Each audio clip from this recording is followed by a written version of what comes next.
Alors, bonjour à tous. Bonjour chers compatriotes, bonjour chers internautes. Alors, je voudrais ce matin faire cette vidéo pour essayer d'estomper une certaine falsification de l'histoire.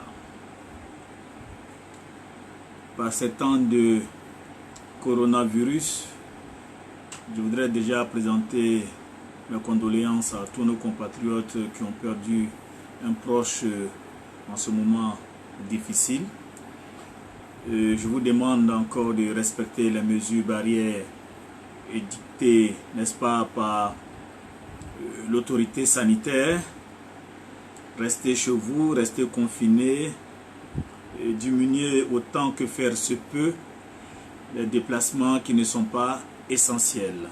Portez des masques. Bonjour encore, bonjour à tous. Je voudrais, n'est-ce pas, que vous partagiez cette vidéo. Que vous partagez cette vidéo parce qu'elle a pour but de rétablir des vérités historiques. Elle a pour but de mettre fin à des mensonges qui circulent. Et il est bon, quand on a affaire à ce type de vidéo qui apporte des éclaircissements sur des mensonges entretenus, il est bon de les diffuser largement pour que le peuple puisse être édifié. Bonjour Monsieur Touré, Akissi, Mamadou Drissa, Monsieur Ramdé, bonjour à vous tous encore, bonjour, bonjour. Bonjour Gervais Trabi, bonjour à vous tous, bonjour encore et bonsoir aussi parce que vous nous suivez de partout dans le monde et je sais qu'il y a des contrées où il fait soir à l'heure où nous parlons. Alors, les gens me disent Doumbia, et là je voudrais faire cette mise au point avant d'aller. Doumbia, quand vous parlez, Soro ne répond pas. Doumbia, quand vous parlez, Blé Goudé ne répond pas. Mais c'est normal. Ils ne peuvent pas répondre quand je parle. Ils ne peuvent pas répondre. Ils ne peuvent pas répondre parce que, bon, ce qui concerne Blé Goudé, il a écrit un livre pour raconter beaucoup de mensonges sur moi. Son livre journal, interview, ça part des vérités. Mais ça, j'étais en exil. Ce sont des gens qui croyaient qu'ils allaient réussir à m'assassiner. Ils ont assassiné plein de mes amis. Ils ont falsifié l'histoire au moment où j'avais les mains liées, où je ne pouvais pas parler, au moment où ils avaient le contrôle des médias dans le pays. Et donc, ils n'ont pas réussi à m'assassiner. J'ai échappé. Les Bakayoko, Mimisa, Kwasi Hervé, Kinyelman, tous ceux-là, ils les ont tués avec la complicité de Gbagbo. Et ils pensaient que le pouvoir serait éternel. Je suis allé en exil. J'étais loin, je n'avais pas accès aux médias. Et aujourd'hui, je peux parler. Donc, quand vous avez essayé d'assassiner quelqu'un, que vous avez manqué votre coup, quand cette personne-là parle, ben, c'est, n'est-ce pas, difficile de pouvoir répondre.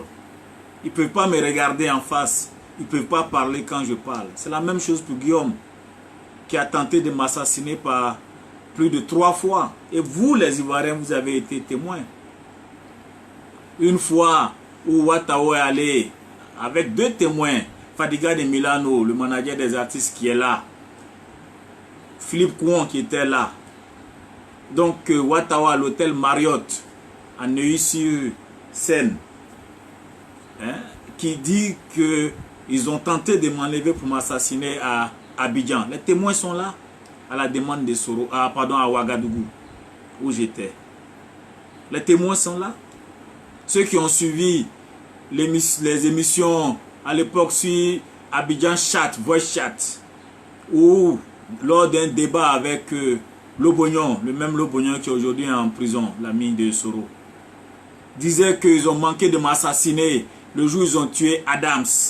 Parce qu'ils croyaient que j'étais à Korogo le jour où ils ont assassiné Adams. En me traitant de lâche, on t'a cherché partout. Tu es allé te cacher. Je n'étais pas à Boaké. Mais c'est des aveux qui montrent qu'ils ont cherché de m'assassiner à Korogo. Ils ont cherché à m'assassiner à Korogo. Donc, ils m'ont raté. Une autre fois encore, hein, où j'ai réussi à échapper à leur vigilance pour me retrouver devant l'un de leurs qui est aujourd'hui, hein, qui disait, mais si vous les avez... J'étais là. Si vous les avez laissés passer, ils ont traversé la frontière, c'est pas ici, là, moi je peux faire quoi? Il est là. Quand j'étais au Congo, la même chose. Où ils sont allés, hein, avec Touré Moussa, le même Touré Moussa, aller chercher à m'estrader, me faire arrêter. Et il faut extrader Doumbia Major. Ils sont allés sur Kwasi Point Note avec leur profil Oisimagnon ou je sais pas quoi là. Hein. Allez voir. Ils ont arrêté Doumbia Major. On l'a pris avec une clé USB où il y avait un plan d'assassinat de Ouattara et de Guillaume Soro. Donc ils avaient préparé l'opinion pour m'envoyer me jeter en prison ou me tuer. Ou me tuer en prison. Vous ne pouvez pas dire c'est faux, Touré Moussa. Là où tu t'es retrouvé dans les journaux, hein, dans les rédactions des journaux, journal Le Jour, j'ai un de mes cousins qui est photographe et pardon, dessinateur là-bas, tu ne sais pas, un cousin par alliance.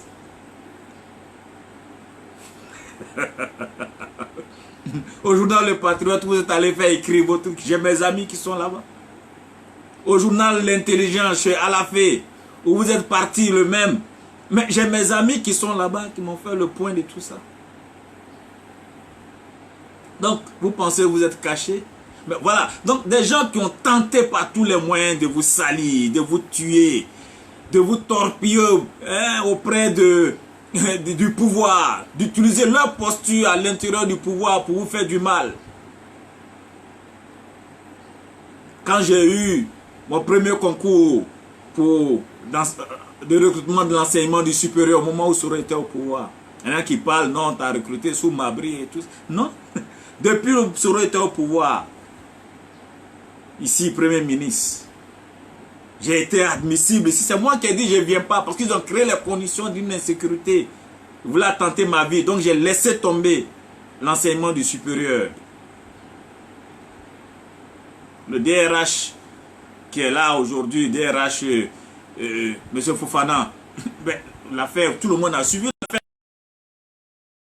Il suffit de taper sur les journaux Doumbia Major recruté au enseignement supérieur, vous verrez. Excusez-moi. Allô? Oui, parle vite Fabrice. Vas-y, je t'écoute.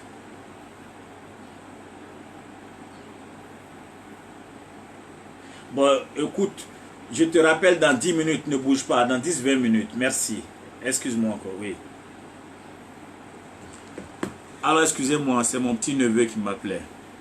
Alors, donc, voici des gens qui ont tenté de m'assassiner plusieurs fois. Vous avez été témoin, vous connaissez pratiquement ma vie depuis que j'étais étudiant. Vous suivez mon actualité, vous les Ivoiriens qui, hein, dans leur majorité. Donc toutes ces histoires, ces péripéties, vous les avez vécues au jour le jour. Certains se réjouissaient d'ailleurs, hein, quand on parle de mort. Ils étaient au Golfe à l'époque, 2008. Doumbia Major n'a pas dit tiens, leader, il est mort. Parce qu'ils ont appris que j'étais dans le coma, j'avais eu un problème cardiaque. J'ai été évacué à Paris grâce à mon assurance qui est sur la carte Visa par Europe Assistance. J'ai été mis en soins intensifs à l'hôpital Henri Mondor à Créteil. Soins intensifs de cardiologie. Les gens fêtaient déjà, les mêmes là ils fêtaient. Mon ami Fof Ousmane, il est témoin, il était à Golf avec eux. Il se réjouissait de ma mort. Ne vous réjouissez pas de la mort des gens. Là-bas, là, j'ai fait 3 coronarographies. Je suis là aujourd'hui depuis 2008. Je joue au foot, je vais au champ, je fais tout ce que je dois faire. J'ai pas de problème. Les tresses de la coro sont là. On te pique ici, on fait rentrer le truc jusqu'au cœur ou à l'aine. Bon, ça, on va expliquer après. Mais c'est un examen banal. On m'a débouché le cœur. Bon, ils étaient contents. Ils fêtaient ma mort. Leur spécialité, c'est de fêter la mort des gens. Alors, donc, voici des gens, ils ne peuvent pas parler. Quand je parle, parce que pour eux, je suis le témoin gênant, je suis le survivant. Je suis celui qu'ils ont cherché à éliminer, qui n'ont pas réussi. Pour d'autres, je suis celui dont ils ont éliminé les camarades physiquement. mais n'ont pas réussi à m'éliminer. Et je suis là, comme le témoin gênant de l'histoire. Et je porte les éclairages pour que l'histoire retienne la vérité face à ces falsificateurs de l'histoire. Quand vous voyez Soro parler, vous avez l'impression que c'est lui celui qui a fait la rébellion. Quand il cite même le nom de la rébellion, hein, il met que ses amis. C'est du mensonge, c'est de la falsification. Et j'ai fait 5 petites fiches. Hein, et je vais revenir sur ça pour essayer d'éclairer ça. Hein. Alors, donc, quand tu as essayé de tuer quelqu'un, d'assassiner quelqu'un, et que la personne est vivante, la personne a échappé, voilà. Il est là, le témoin gênant. Ils étaient protégés par un système, ils étaient dans le système de Ouattara. Hein? Ils m'attaquaient à l'intérieur de ce système. Et à un moment donné, j'ai réagi face à ce système, en légitime défense. J'ai attaqué le système qui les protégeait. Jusqu'à ce que je me rende compte après mes enquêtes auprès de tout et tout, qu'en réalité ce sont des gens qui à l'intérieur, qui profitaient de leur posture à l'intérieur du système pour me faire du mal. Ils sont encore là, certains sont encore dans le système. Certains sont là, dans leur médisance, dans leur torpille, dans leurs attaques contre moi. D'autres même rêveraient que je sois arrêté. Ceux qui disaient que j'étais au Congo pour recruter des mercenaires et autres qui soutenaient ça. Leur rêve, c'était que je sois arrêté quand j'arrive à Abidjan.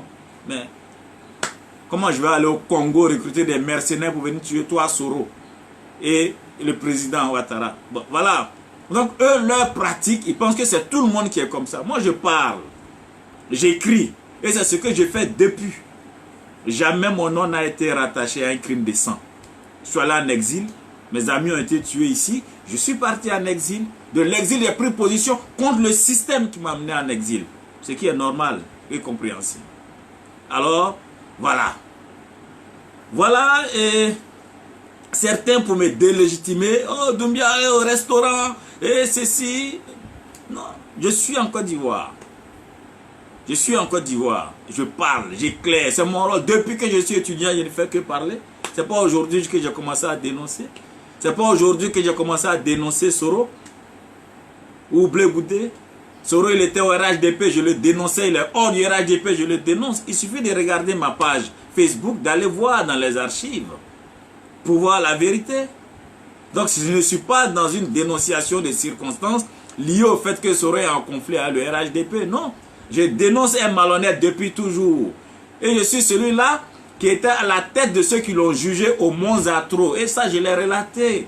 Lorsqu'il a volé l'argent de mes étudiants, remis par Boucho, Chonou, Emmanuel, où il a été traité de pécula. Je suis celui-là qui l'a dénoncé. C'est moi qui suis allé à Bamako. Lorsqu'il a voulu se faire passer pour le secrétaire général sortant de la FESI, pour se faire élire à la tête de la FESIAO. C'est moi qui suis allé à Bamako pour aller le dénoncer publiquement. Voilà. Donc, c'est pas d'aujourd'hui. C'est pas d'aujourd'hui toutes ces choses. Doumbia serait au restaurant. Mais Doumbia serait au restaurant parce que je prends des positions qui peuvent circonstanciellement profiter à tel camp ou à tel camp. Quand je critique le régime de Ouattara, les gens du FPI, vous êtes bien contents, et PDCI. Quand je parle du ministre de l'Intérieur, quand je parle de tel ministre et autres, quand j'expose les insuffisances de telle gouvernance, vous êtes bien contents. Mais quand je vous critique, Doumbia est au restaurant. Mais je suis au restaurant, et puis paradoxalement, depuis que je suis en Côte d'Ivoire, je suis enseignant du supérieur, ça fait près, depuis le 18 février passé, je n'ai pas de salaire. Quelqu'un qui est au restaurant, qui est avec le pouvoir, mais le pouvoir aurait réglé ça de manière urgente, la situation de Doumbia, parce que ce n'est pas normal que quelqu'un qui est avec nous, qui est dans notre restaurant, ne puisse pas se restaurer de son salaire. Rapidement, on aurait réglé ça. Je n'aurais pas attendu plus d'1 an, 18 février passé. Aujourd'hui, nous sommes au mois de mai. Plus d'1 an. Je dénonce avec les contractuels et autres le fait qu'un citoyen ivoirien puisse être recruté et qu'il ne soit pas payé. Ils ont commencé à payer les contractuels, mais personne ne m'a payé pour dire, appelé pour dire Doumbia, voilà, viens, on va régler ta situation. Ou bien ta situation est réglée à l'instant présent parce que tu es au restaurant avec nous. C'est ça aussi la réalité. vous tenez des propos pour délégitimer des gens ici et là. Oui, mais j'ai vécu 18 ans à l'étranger, j'ai eu des économies, j'ai travaillé.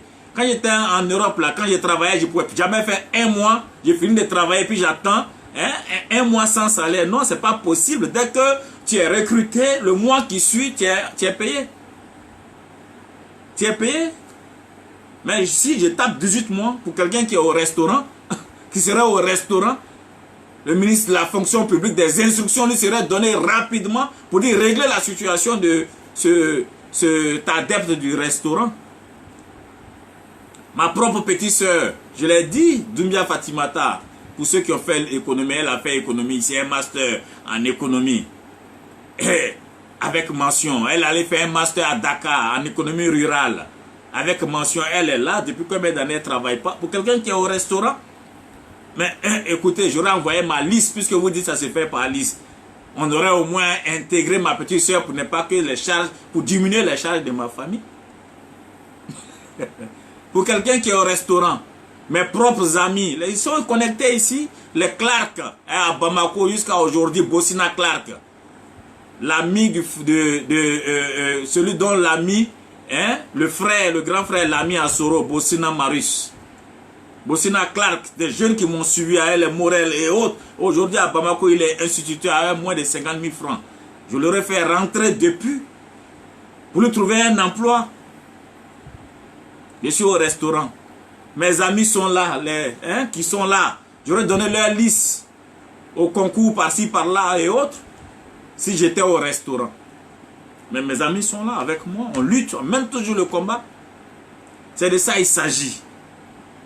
Je suis au restaurant et même une simple attestation de circulation. Vous avez été témoin, ça m'a été refusé. Peut-être que les gens disent que c'est moi qui ai dit de confiner à Abidjan très tôt.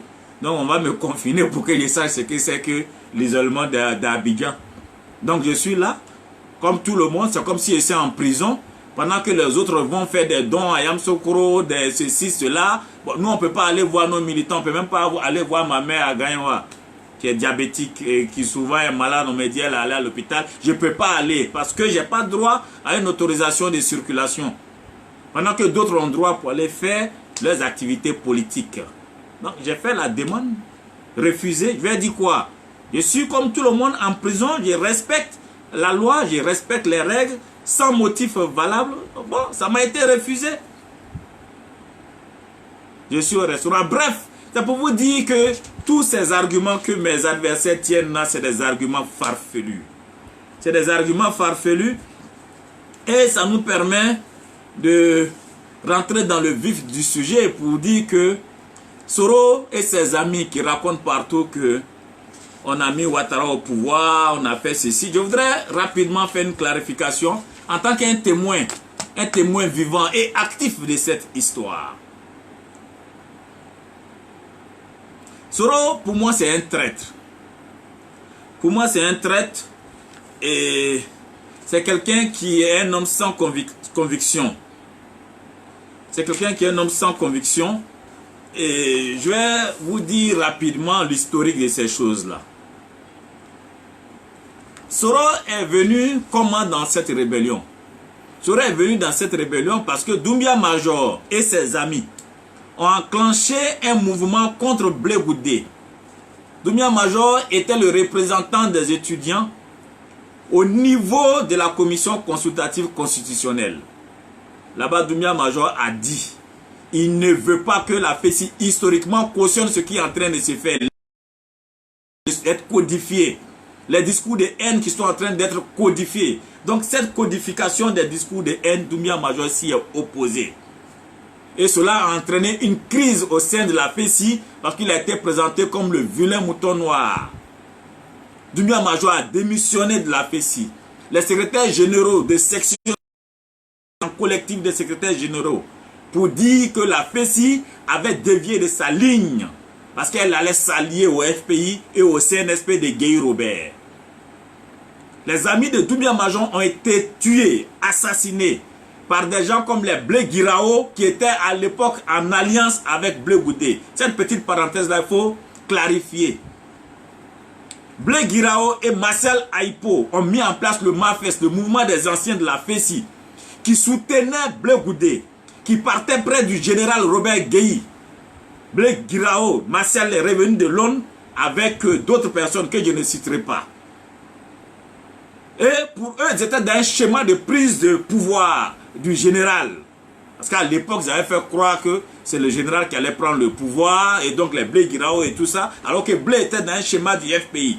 Mais ils étaient dans une alliance. Et dans cette alliance-là, Doumbia Major, qui s'opposait donc à la caporalisation de la FECI, à l'utilisation de la FECI et à la présence de la FECI, ce sont des commissions consultatives électorales qui s'opposaient donc à tout ce que cette coalition circonstancielle, Blé Goudé, Marcel Aipo et autres voulaient faire de la FECI. Doumbia Major a été taxé de RDR, de subversif, de celui qui veut faire un coup d'État à partir de l'université, et il a été traqué. Ses amis ont été tués. Et je cite les Bakayoko, Memissa, Kwasi, Hervé. Ils ont été tués parce que ces personnes-là ont eu l'appui de l'armée pour tuer ses camarades. Et parce qu'ils avaient l'appui de l'armée et du FPI, ils ont bénéficié d'une impunité. Donc, simple logique. Si Doumbia Major qui était traqué avait tué quelqu'un, il ne serait pas là aujourd'hui, il serait en train de purger une peine de prison à perpétuité. Voilà clairement ce qui montre que Doumbia Major est blanc comme neige, parce que jamais son nom n'a pu être rattaché à un crime quelconque. Il a été stigmatisé, il a été blasphémé, on l'a traité de tous les noms, on l'a sali, mais jamais une preuve quelconque pour l'inculper. Il a été arrêté, torturé et autres, mais la justice l'a toujours relâché, parce qu'il n'y avait rien contre lui. C'était la victime qu'on voulait faire passer pour le bourreau. Et donc, quand le FPI a pris la totalité du pouvoir, après avoir trahi Guéhi Robert, Doumbia Major allait en exil. Et Soro était accusé de soutenir, d'être avec Doumbia Major. Et le général Guéhi nous a reçus pour lui demander des comptes. Il a nié tout.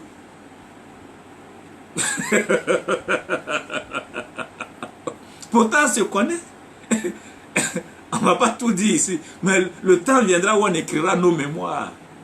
Donc quand je parle, il ne peut pas parler. Ces gens-là ne peuvent pas parler. Est-ce qu'il peut parler? Il ne peut pas. Il a nié, il ne nous connaît même pas. Mais quand vous allez retourner, pour ceux qui veulent bien, parce que quand je parle, c'est toujours avec des preuves, hein, retournez dans les archives, allez regarder les journaux du FPI, du Soir Info, de tous les journaux de l'époque, et puis vous suivez date par date, les déclarations et tout ça. Moi, j'ai les journaux. Alors, donc quand le FPI prend la totalité du pouvoir, avec une parcelle de pouvoir, ils ont tué nos camarades. Donc avec la totalité du pouvoir, on est obligé de sortir du pays. Voilà comment moi je me retrouve au Ghana, là où les gens du FPI sont aujourd'hui. Les Nkrumah, Serkol, Kokomlemle et autres. Nous on a foulé ça avant eux. Après on se retrouve à Bamako, avec les étudiants de l'AEM. Soro aussi obligé de fuir avec ses amis, les Soul-Toussoul, ils sont obligés de vivre dans une sorte de clandestinité. Tous nos camarades sont obligés de vivre dans une sorte de clandestinité à Abidjan, pour certains cachés. Et donc pendant qu'on nous traquait, le FPI préparait aussi l'opinion d'une certaine façon et incitait Guéhi Robert à traquer des militaires qui étaient présentés comme militaires pro-RDR. Voilà comment des militaires se sont retrouvés en exil et Guéhi Robert fait partie IB à Ottawa pour l'éloigner. IB qui revient donc à Ouaga vers près et rassemble ses autres camarades qui ont été traqués, dont certains torturés, certains tués, dont la grenade, Sansan Kambiré et autres qui ont été tués. Trempés dans de l'acide à Akwedo, chicotés avec des barbelés et autres. Je me souviens encore de mon frère qui a été arrêté parce qu'on me traquait, qui m'a expliqué comment... et comment on appelle le gars du corps de Ouattara a été malmené, torturé à Akwedo par Katenyatoa. Régis Guédé et l'autre blanc dont je ne connais pas le nom, qui aurait donc, bon, on va respecter cette personne-là, mais qui l'ont mis dans un certain état qui n'est pas acceptable. Donc c'était ça la réalité de ce moment. Et c'est cette réalité-là qui a conduit Guillaume et d'autres en exil. C'est ça. Et en exil, s'est retrouvé avec les IB qui étaient à Ouaga. IB qui lui-même appelait excellence. Parce qu'ils ont mis en place, IB a mis un schéma en place. Et donc, allez revoir les vidéos de IB pour voir dans quelles conditions il a appelé Guillaume. Comment il a reçu à Ouaga. Allez-y vers ça. Je vais faire l'économie. Mais quand Guillaume vient me trouver à Bamako avec mes éléments, il vient en tant que l'envoyé de IB qui l'appelle excellence. Il n'a même pas le courage de prononcer son nom. Il ne peut pas. C'est de ça il s'agit. C'est ça qui est la réalité. Donc, excellence, excellence que Guillaume aujourd'hui réclame comme titre là, hein, dans sa mégalomanie. Mais lui, c'est IB qui était son excellence. Voilà comment il vient me voir. Je vais sauter des étapes que nous allons relater à d'autres circonstances. Donc, il y a eu des actions, des tentatives d'action, avant que, bon, après, nous, on se retrouve en Europe, hein, parce qu'on y a des parents et tout ça, que je me retrouve en Europe. Et que eux restent à Ouaga. Et donc, l'action de 2002, c'est l'action de IB et ses amis. Ce n'est pas l'action de Guillaume Soro. Guillaume Soro n'était qu'un simple porte-parole de IB. Et donc ça, il faut que les Soroistes le sachent. Vous ne le savez pas, il ne vous dit pas la vérité sur ces choses. Quelqu'un a dit c'est un mythomane, c'est Barreau qui dit ça. Mais c'est ça la vérité. Et c'est IB qui avait le statut d'exilé politique là-bas. C'est IB qui, avec ses amis, les Thiophoziers et autres, qui ont fait l'action du 19 septembre 2002, revendiquée par Thiophozier. Tout le monde est témoin, où il avait toute sa barbe. On est témoin ici, c'est Thiophozier qui a revendiqué la rébellion en Côte d'Ivoire. C'est Thiophozier, le préfet actuel de Bouaké. C'est lui qui a revendiqué la rébellion en Côte d'Ivoire. Avec ses amis, il fallait trouver des gens qui parlent maintenant, des étudiants et autres. Voilà comment IB prend contact avec nous autres pour dire, bon, Guillaume sera, comme il est à Abidjan, secrétaire général pour parler. Et vous qui êtes déjà à l'étranger, vous serez des porte-parole pour l'étranger. Voilà comment on met en place des organisations de soutien à l'action des militaires, nos frères militaires en Côte d'Ivoire. On crée le MPCI France, Europe, où les Fayas sont dirigeants du MPCI, les gens qui sont là en exil, là, hein, on organise, les Clark dont je parle font MPCI Mali, les Sapo Parfait font les MPCI Burkina, ainsi de suite. On met en place la toile jusqu'aux États-Unis. On met en place des sites internet et autres pour soutenir cette action. Le doyen Savané est encore vivant, il est rentré en Côte d'Ivoire à l'époque, il était à Paris. Donc on s'organise. Feu Mohamed Diakité et autres. Voilà, donc on ne va pas citer tout le... Donc on met en place une action collective pour soutenir une action contre le régime de Gbagbo et de Blé Goudé, qui ont torturé nos amis, nos parents, qui maltraitaient, qui tenaient un certain discours de haine, entretenaient ça ici en Côte d'Ivoire, ont repris le discours de l'ivoirité qu'ils ont rendu dominant, qui ont fait massacrer nos mères, nos sœurs, qui ont fait violer à l'école de police nos mères, nos sœurs. C'était des choses qui étaient inacceptables. Et donc c'est contre ça, c'est contre tout ça qu'on s'est révolté. La révolte dans ces circonstances est un devoir, un digne devoir. Et c'est ce digne devoir que nous avons fait. Chacun jouant son rôle, sa partition.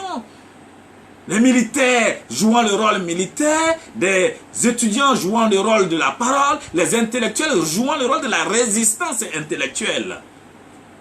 Parce qu'il fallait gagner la guerre d'opinion. Une fois qu'il s'était déclenché, il ne fallait pas que nos camarades, nos amis soient perçus comme des vulgaires voyous, présentés par le régime FPI, des mercenaires et autres étrangers et tout. Donc, il fallait faire un travail, une véritable guerre d'opinion autour de cette action du 19 septembre 2002. Les populations étaient favorables. C'est ce qui s'est passé, c'est ce qui a permis à cette rébellion de s'incruster dans le nord. Parce que les populations étaient favorables, les populations se sont engagées. Les gens donnaient leurs moutons, leurs bœufs et autres, donnaient des bénédictions. Les fétiches même que les gens donnaient, les amulettes, un vieux appelle des gens pour leur donner des amulettes. Chaque chacun a participé, des vieux couturiers, tout le monde a participé à ça. C'est ça la réalité. Donc arrêtez de falsifier l'histoire. Arrêtez de falsifier l'histoire. Oui, on a fait venir nos camarades, les Sidiki Konaté qui étaient en Allemagne. C'est avec nous qu'on faisait les réunions de cause en Belgique. Et Sidiki est venu. Hein? Les Roger Banqui qui parlent aujourd'hui, on sait dans quelles circonstances. Bon, voilà, donc, il faut que les uns et les autres, arrêtons de falsifier l'histoire. Celui qui était le premier porte-parole MPCI Europe, on a fait la réunion à Métro Ourk dans la chambre de Mohamed Diakité, fait Mohamed Diakité. Faya ce jour n'a même pas pu venir parce qu'il a raté son train de Belgique. Donc arrêtons de falsifier l'histoire. Comme si, bon, vous parlez à des gens qui ne savent rien. Quand nous on parle, ils ne peuvent pas parler. Parce qu'on était là depuis le début. Ils vont dire quoi? Ceux-là vont nous dire quoi? C'est de ça il s'agit. Alors calmez-vous. Vous ne savez rien. Qui sont ceux qui ont aidé ici et là? Il y a des gens qui sont là, qui ne parlent pas. Mais vous ne savez pas ce qu'ils ont fait. On ne peut même pas dire leur nom. Mais ce qu'ils ont fait dans ce combat, mais c'est beaucoup. C'est beaucoup. Alors voilà comment Guillaume arrive dans cette rébellion. Je vais sauter toutes ces étapes. Mais une fois à l'intérieur, qu'est-ce qu'il va faire? C'est de chercher à prendre le contrôle de la chose. Avec quelques petits camarades fécis qu'il a réussi à faire venir ici et là. En montant les chefs de guerre les uns contre les autres. Jouant sur la cupidité de certains. Jouant sur les conflits que des gens ont eu à Ouaga avec IB pour certains. Souvent mettant le haut-parleur, faisant croire qu'il parle à IB, il met le haut-parleur en critiquant certains. Et non, voilà ce que lui là il pense de toi. Bon, donc on monte le gars contre son chef. Donc voilà comment d'intrigue en intrigue, il a réussi à prendre le contrôle de la chose à un moment donné, à Boaké. Parce qu'il a eu un certain type d'appui. Après ces médisances, ces mensonges qu'il allait raconter sur telle ou telle personne. C'est de ça il s'agit. Donc arrêtez de mentir, de falsifier l'histoire. Donc c'est moi qui ai fait ceci, je suis le père de ceci. Tu n'es le père de rien. Ce n'est qu'un opportuniste qui s'est retrouvé, un carriériste, qui s'est retrouvé dans une dynamique d'ensemble qu'il a essayé de récupérer. C'est de ça il s'agit. Rien d'autre. Ses amis qu'il a cooptés à gauche, à droite, les Kanigui qui sont venus après, c'est nos petits, les Kanigui, les Soro, Alphonse. J'ai encore les photos quand moi je suis arrivé à Boaké. Ils étaient juste derrière moi, comment on appelle, Korogo. C'était mes petits, à la fin si c'était nos petits. C'est nos petits. Jusqu'à demain, quand on parle, ils ne peuvent pas parler. Parce qu'on a cette ascendance hiérarchique là sur eux. Ils peuvent dire quoi? Ah, donc ce sont ces petits là qu'il a organisé. Tant à un moment donné, quand il a réussi à prendre le contrôle, il a mis en place la centrale pour voler, pour piller toute la zone qui était sous son contrôle. Beaucoup après les affaires rentrées à la douane. Voilà, donc les Sekongo, des petits tricheurs qui le suivaient depuis l'université, un gars qui a été renvoyé de l'URES d'Aloa pour tricherie. Et tout. Bon, voilà, ce sont quelques petits là, des gamins, des pieds cassés et autres. Pieds cassés, c'est une expression, bras cassés. Une expression française, je ne parle pas d'un handicap quelconque, mais des médiocres et autres, tout ça, l'opinion chassé de l'université en licence de trucs qui se font appeler historiens. Depuis quand quelqu'un qui a une licence en histoire est historien? Donc ce sont ces médiocres-là qu'il a utilisés. Et puis bon, avec ça, avec cette rébellion-là, ils ont pu avoir des postes, des titres, parce que IB a voulu qu'il soit ministre, tant IB a refusé que Dakouri, par exemple, soit ministre en son temps. Parce que c'est lui qui validait. Moi, j'ai refusé d'être ministre. Les tuyaux sont là, on s'est réunis à l'hôtel Port-Royal. J'ai dit non, ça ne m'intéresse pas. Quand on m'a proposé d'être ministre de la Jeunesse et des Sports, j'ai dit non, ça ne m'intéresse pas. Si vous pensez que ce combat est juste, allez-y. Nous avons discuté souvent jusqu'au petit matin. Ils ont même envoyé des listes pour ceux qui veulent s'inscrire après Marcoussi pour être ministre. J'ai dit non, je ne mets pas mon nom. Eux tous sont témoins. S'il y avait mon nom sur cette liste-là, j'allais la brandir aujourd'hui pour dire Doumbia. Pourtant, j'étais plus diplômé que tous pratiquement qui étaient là. J'ai dit non, parce que moi, mon combat, c'est la conviction. Et je pensais que le rôle, en restant à Paris avec nos amis, pour apporter un appui intellectuel, c'était aussi important que le rôle qu'eux, ils avaient aux côtés des militaires. C'est de ça il s'agit. Alors chacun a joué sa partition, chacun a joué son rôle. Et il y a eu des opportunistes, il y a eu des gens qui ont joué des ruses pour se faire passer pour ceux qui dirigent, ceux qui ont mis en place cette chose-là. Pourtant, il n'en est rien. C'est ça la vérité. C'est les mensonges, falsifier l'histoire. Quand il s'agit de faire, à l'époque, ils faisaient l'anniversaire de la rébellion, ils mettaient les noms de tout le monde, sauf les vrais chefs.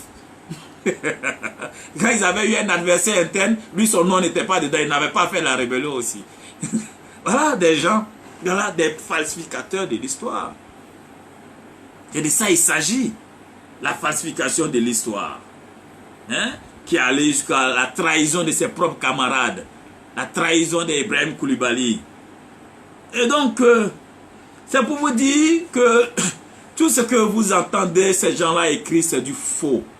C'est du faux et je vais sauter ces étapes. On aura l'occasion de revenir dessus dans mes mémoires.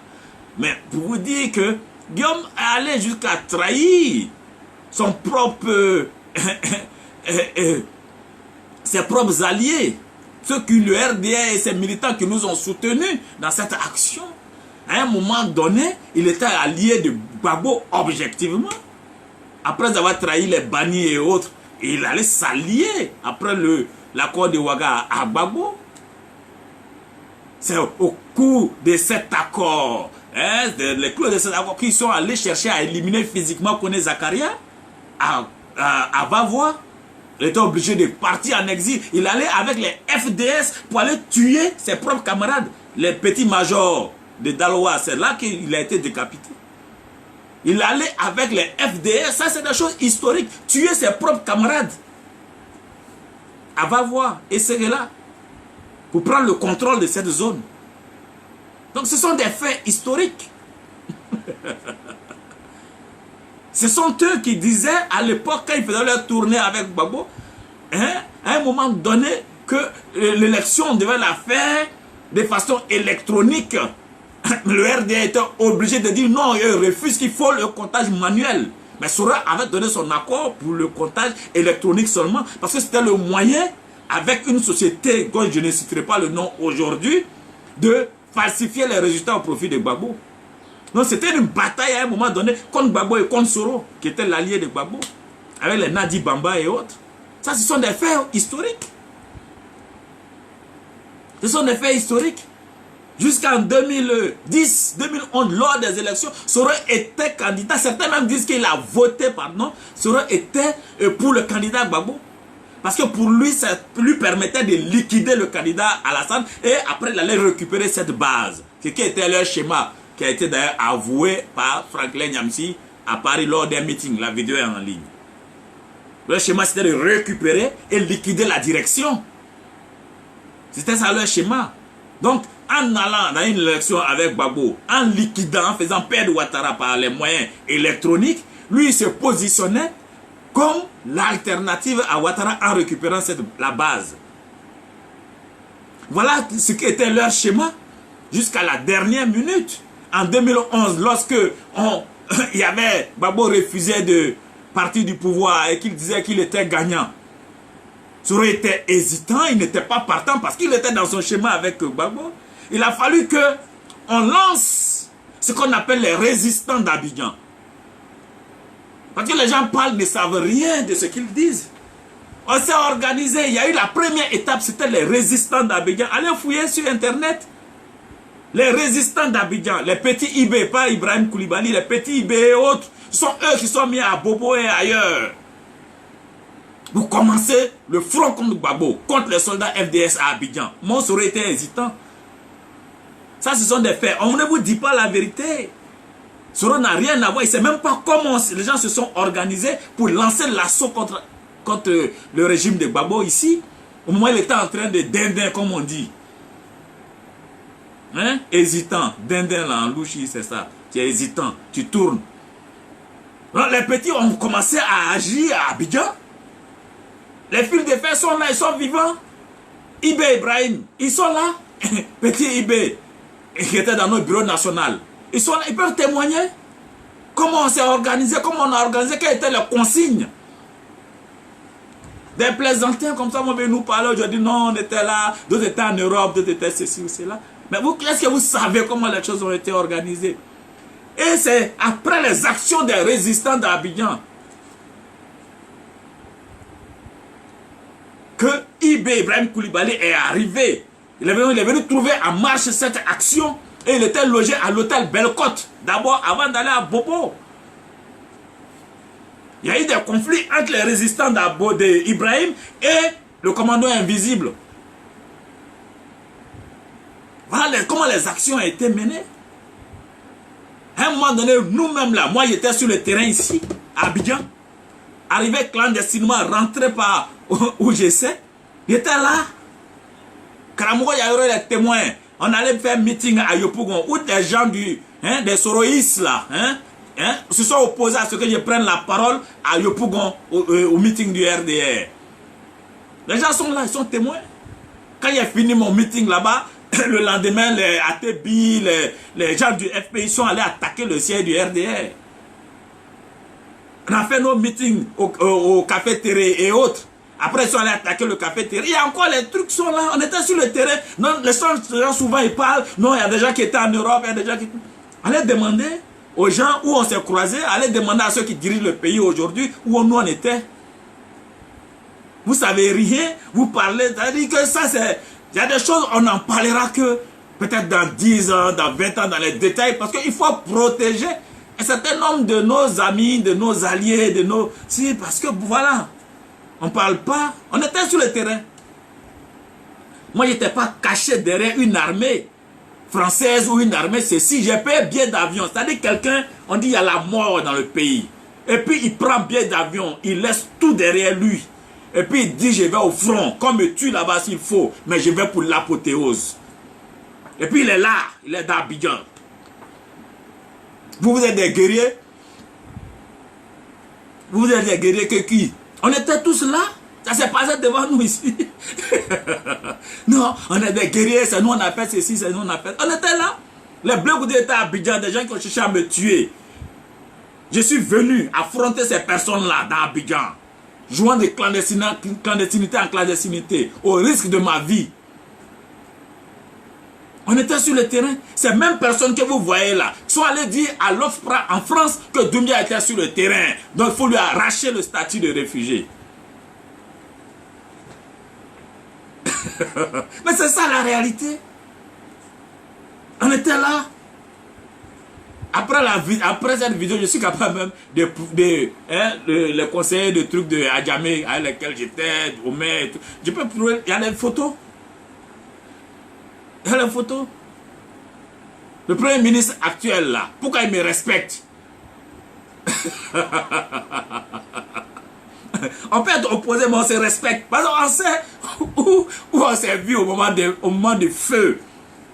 Moi, il y avait le feu là. Au moment où il fallait que... Au moment où des gens fuyaient pour les mettre, il n'y avait même pas billet Air France. Parce que les gens, ils avaient fui, ils avaient envoyé leur... Nous, on était là. Les gens, ils parlent. Ils parlent. Après, on sait comment on est sorti. Quand ils ont tué les IB, ceci, cela. Donc, les gens, ils parlent de choses dont ils ne savent rien. Les gens ont cherché à nous assassiner ici. À un moment donné. C'est nous, on a mis Ouattara au pouvoir. Non. Les gens qui étaient organisés à Bobo.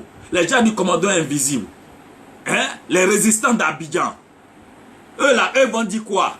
Puisque c'est eux qui ont organisé, eux qui ont lancé le premier. Sinon, les premières attaques des FRC, des forces nouvelles à l'époque, c'était à Djebonois. Quand ils sont allés, les gens de Babo les ont fait reculer. Ils ont affronté le feu là-bas, ils ont fait demi-tour. Chérif est vivant, il sait la force de feu qui était là. Vous avez envoyé qui au pouvoir? Vous étiez au Golfe là, les images satellites que vous receviez de Paris, qui vous donnait? Pourquoi vous allez faire, les gens vont parler ici? Nous, on avait le point au quotidien de tout ce que Babo avait en ligne de front. Tout ce qui sortait de la caserne, comment on appelle, du MI24. Comment ils appellent? Du hangar.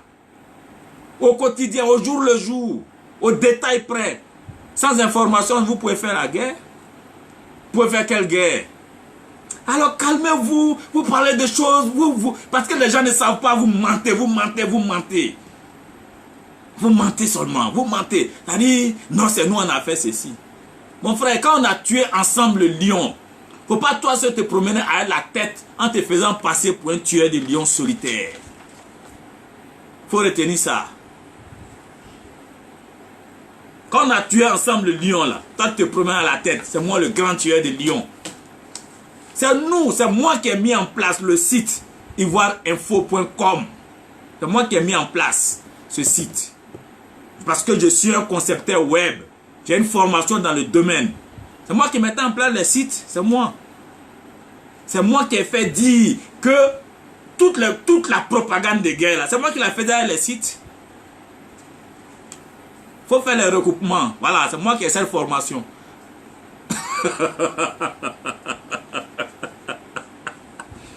C'est moi qui ai dit aux gens de Gbagbo et Bleu Goudé là qu'on est prépositionné, on a 10 000 hommes prépositionnés à Abidjan, prêts à frapper le palais. Parce qu'il fallait faire une communication, c'est-à-dire un travail d'esprit. Mais c'est de ça il s'agit. Voilà comment les Awa Melo là ont fait des déclarations pour demander aux forces de Laurent Gbagbo de replier sur Abidjan pour venir protéger Abidjan parce qu'Abidjan est infiltré. Mais il y avait beaucoup d'intox de guerre, de propagande que nous faisions dans ça. Non, c'est nous, c'est moi qui ai fait, c'est moi qui ai mis Ouattara au pouvoir, c'est nous on a fait ceci. Tu as fait quoi? Toutes ces actions qu'on menait à gauche à droite, tu contrôlais quoi dedans?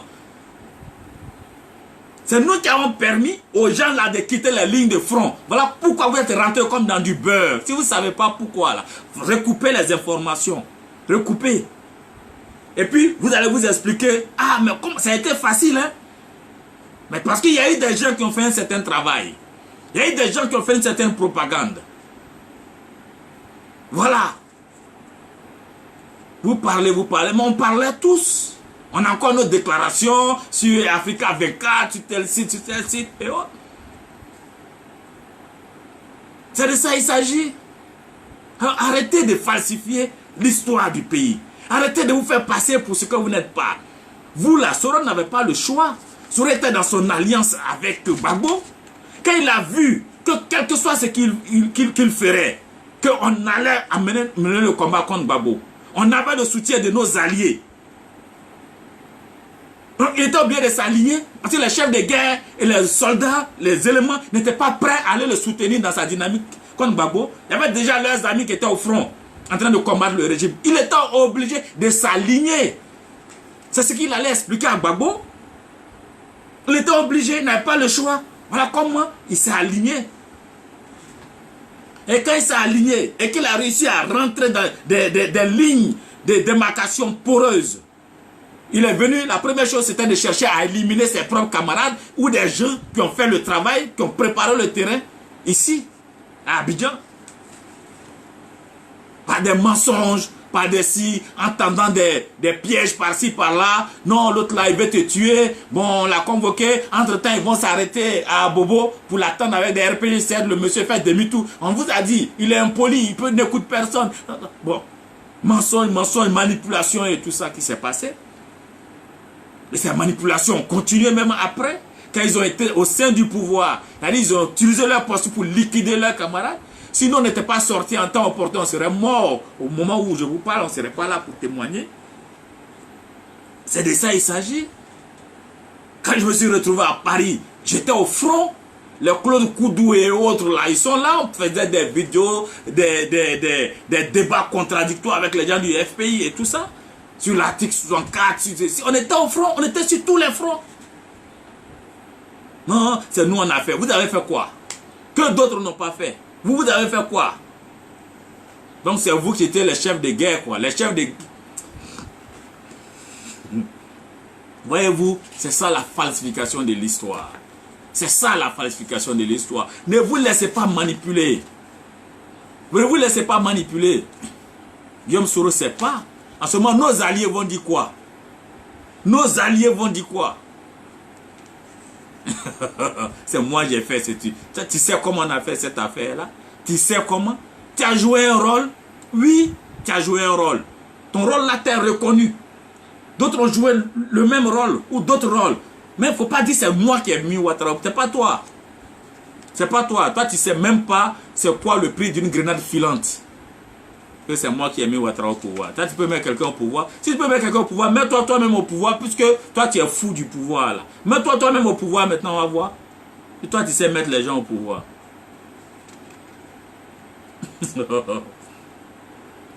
Alors, tout ça pour vous dire qu'il y a beaucoup de falsifications de l'histoire.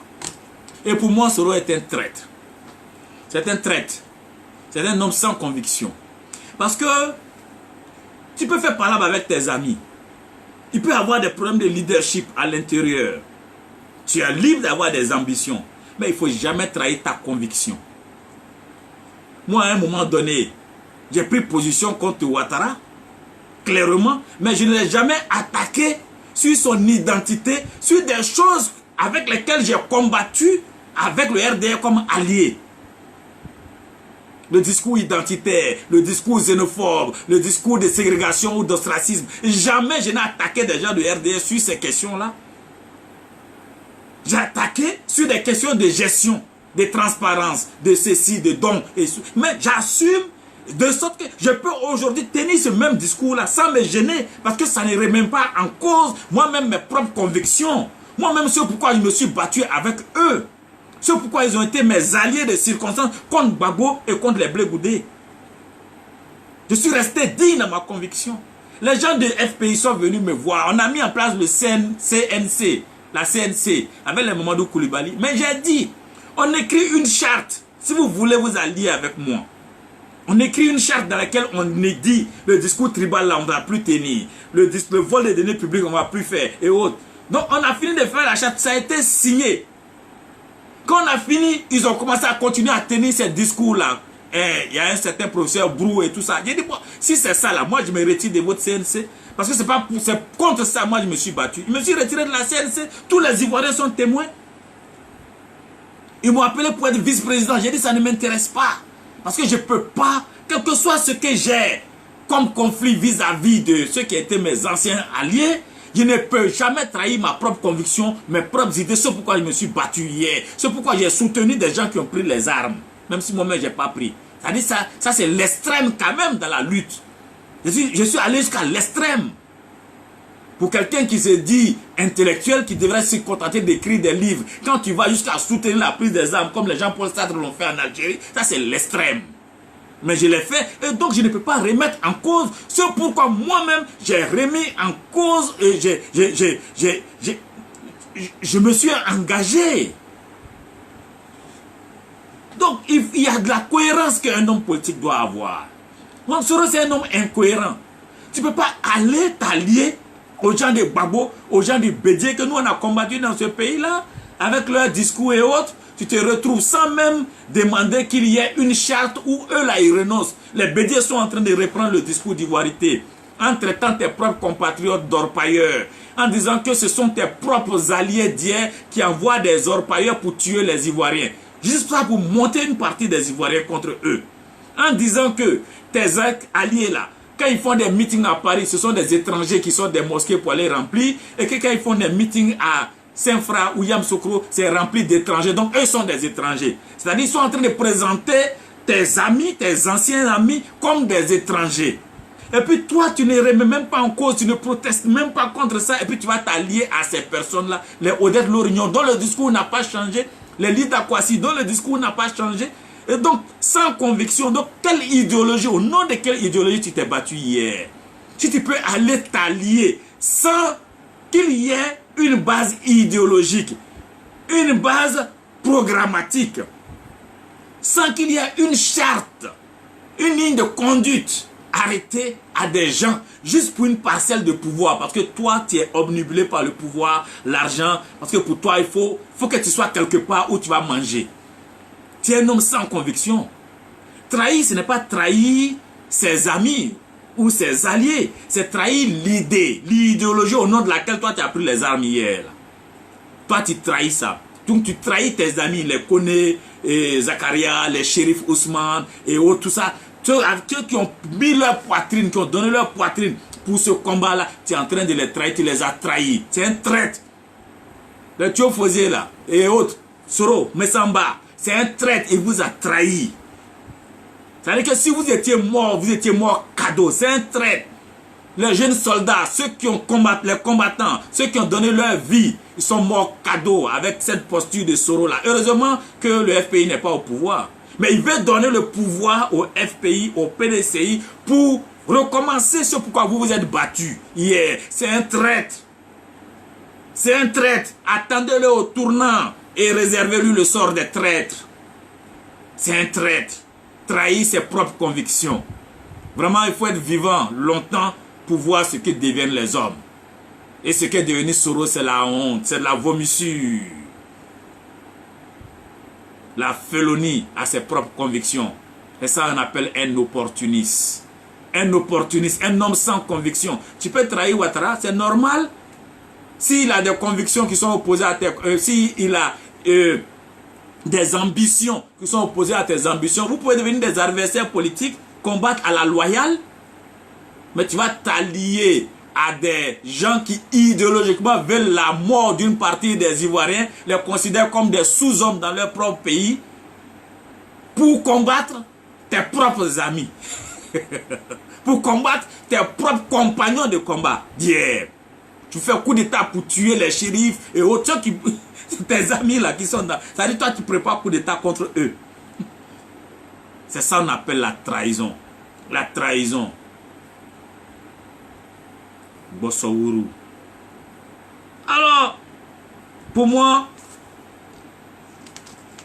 on a affaire là à un petit traître, un homme sans conviction, un homme essuie-glace. Essuie-glace par rapport à lui-même, ses propres idéologies et convictions qu'il professe. Pour le pouvoir, pour les six. Soro, c'est un homme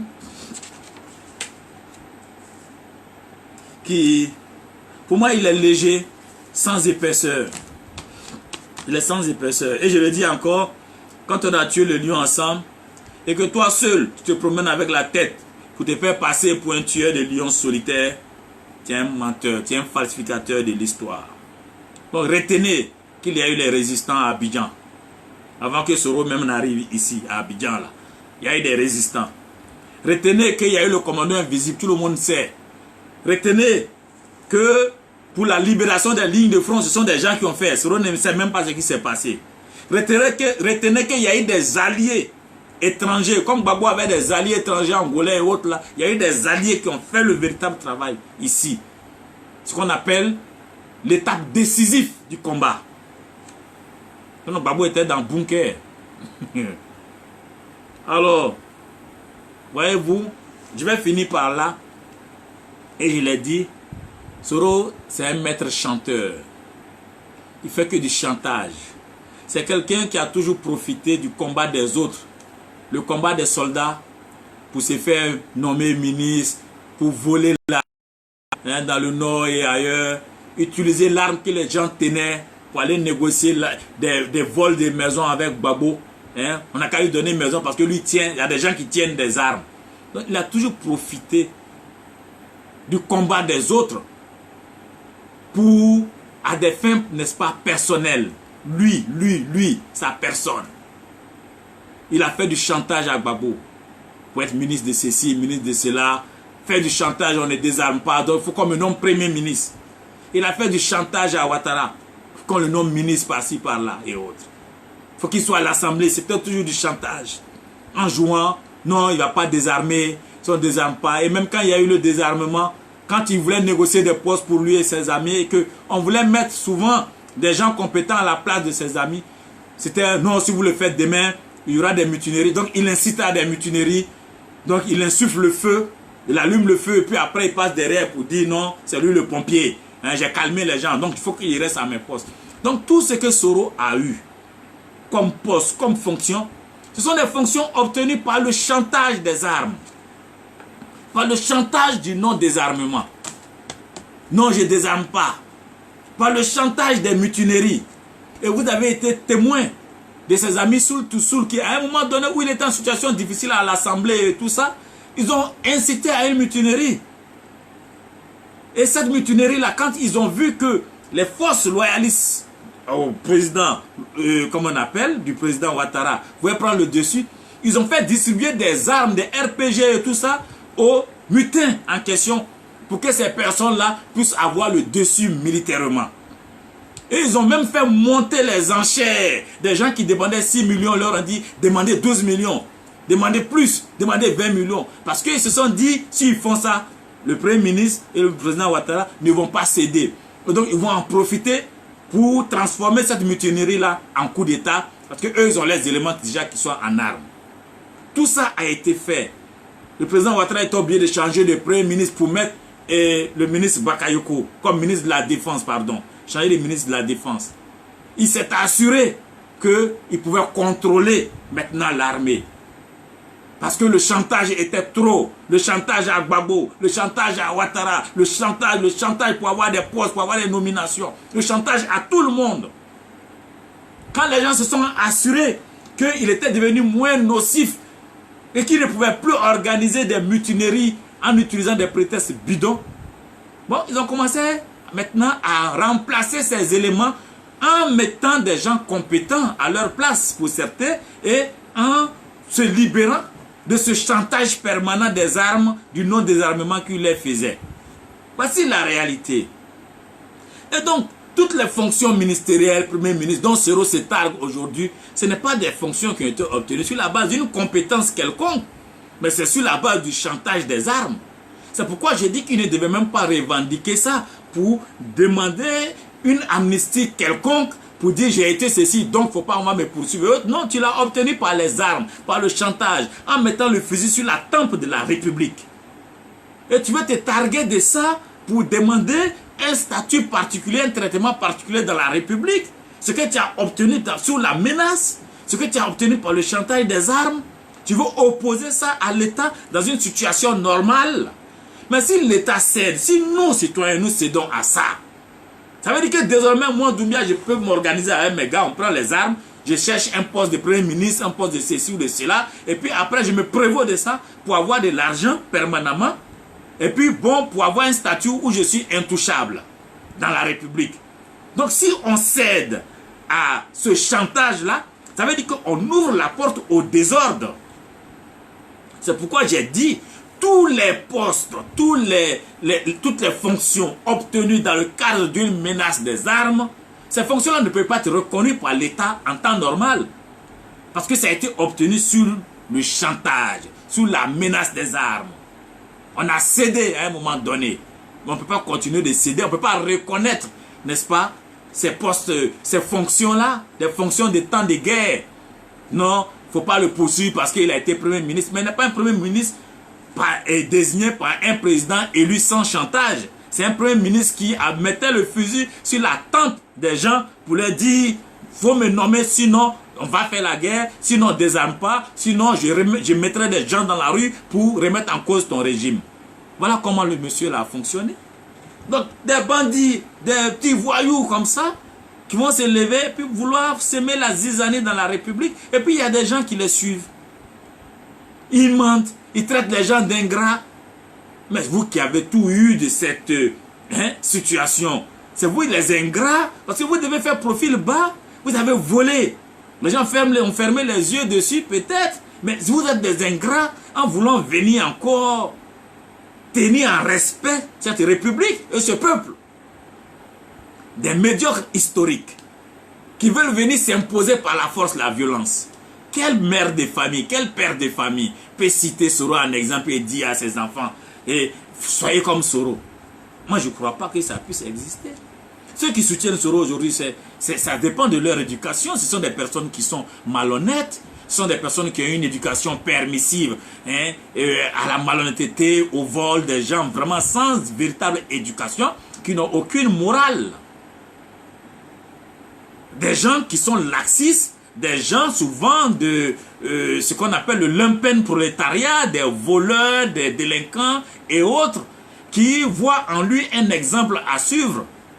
Sinon, un intellectuel sérieux, des individus sérieux, des individus qui ont une éducation rigoureuse, des individus qui savent ce que les valeurs en démocratie ne peuvent jamais soutenir. Quelqu'un qui est accusé de vol de deniers publics, qui allait soustraire de l'argent par des artifices dans les caisses de l'État en complicité avec ses amis, surtout sur Cissé Mori et autres, pour aller s'offrir une maison avec l'argent de tout le monde. C'est un individu dangereux. Ça appelle ça crime économique. Qui, normalement, peut soutenir des gens comme ça? Un individu qui s'est permis de mettre des humains, des êtres humains dans un conteneur pour les faire mourir par suffocation, déshydratation, en les exposant ces conteneurs-là au soleil. C'est-à-dire que ça, c'est le dernier cri. C'est-à-dire l'ultime cruauté humaine, la monstruosité. Un individu qui est arrivé à cette étape-là, qui peut accepter qu'un individu comme ça, qui n'a pas de valeurs d'humanisme, à plus forte raison démocratique, puisse être son dirigeant politique, son leader? Il faut être soi-même dépourvu des valeurs, être en faillite totale morale pour pouvoir soutenir des individus pareils. Donc en soutenant cela, vous montrez vous-même votre éducation, qui vous êtes. Oui, je l'ai dit, les Pablo Escobar qui étaient des grands voleurs avaient des fans. Il y a des gens qui voient des gens comme ça en héros, des gens qui sont contre la République, des voleurs, des trucs. Parce qu'eux-mêmes sont comme ça, c'est leur éducation. Ils veulent faire ça. Donc ils voient en cet individu-là un exemple, un modèle. Mais ça dépend de votre éducation. Quelqu'un de bien éduqué ne peut jamais soutenir quelqu'un même qui est accusé de crimes. À plus forte raison, de crimes économiques, à plus forte raison, crimes de sang.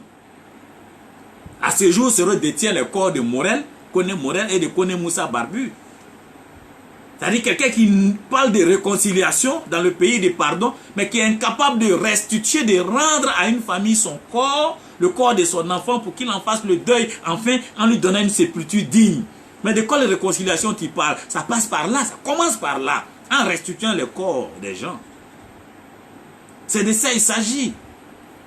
Alors, je voudrais m'arrêter là pour aujourd'hui. Il y a beaucoup de choses à dire. Il y a beaucoup de choses. Quand je vois ces gens falsifier l'histoire, souvent, ça m'écoeure. Mais bon, on aura le temps d'en parler.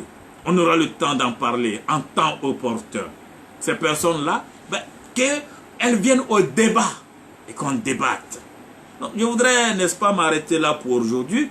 J'espère que vous avez suffisamment partagé cette vidéo pour que ça arrive aux oreilles de petits manipulés par ces gens-là, des gens qui souvent, de bonne foi, ne connaissent pas ces personnes, des gens qui souvent pensent que, bon, on peut prendre le pouvoir par des artifices de la communication, du marketing, venir faire du tapage, comment on appelle, crush, ceci, et puis bon, on pense que ça va cacher notre passé sale. On s'habille bien, et puis bon, on vient, on parle aux gens, et puis on pense qu'il y a une amnésie, les gens vont oublier ce que vous êtes vraiment. Mais non, vous vous trompez. Détrompez-vous, nous sommes là, les témoins gênants de l'histoire. Celui qui parle et puis il y a le silence, et puis il ne peut pas parler, c'est nous. Parce qu'on les connaît, on les connaît, on se connaît. Alors, je voudrais donc m'arrêter là pour aujourd'hui, dans cette étape de déconstruction de ces individus-là que je mets en place, en vous souhaitant une excellente journée. Je vais aller au champ, aller voir mes poulets, mes poissons, et au niveau de la pisciculture. Parce que bon, il faut qu'on travaille pour faire avancer la Côte d'Ivoire. Les enseignements sont arrêtés. Malheureusement, Mabri a promis une plateforme web qui n'a pas encore pu mettre en place. Je ne sais pas. Pourtant, j'ai expliqué clairement comment ça marche. J'ai même fait de la pratique devant vous tous ici. J'ai mis en place un site web avec possibilité d'avoir des directs live dedans aux étudiants. Mais bon, quand vous n'avez pas des gens qu'il faut à la place qu'il faut, ça donne tout ça. Donc pour l'instant, on est à la maison. On est à la maison et j'ai dit aux gens, bon, vous qui dites je suis au restaurant, là, je ne suis pas encore payé. Dites au chef du restaurant que, comme on dit, ce que j'ai fait, c'est pour lui, qu'il essaie de débloquer ma situation. Parce que ça fait depuis 18 février 2019, je n'ai pas de salaire. Chef de restaurant. Voilà, donc vous parlez, vous accusez les gens de ceci ou cela. Si on était au restaurant, tout ça serait réglé. Voilà, mais nous sommes des hommes de conviction. Nous sommes des hommes qui avons défendu des choses hier, mais que nous n'allons pas défendre le contraire aujourd'hui. On peut ne pas être d'accord avec X ou Y. On peut critiquer X ou Y sur son action, mais il ne faut pas trahir ses propres convictions. Excellente journée à vous et puis à très bientôt. Au revoir.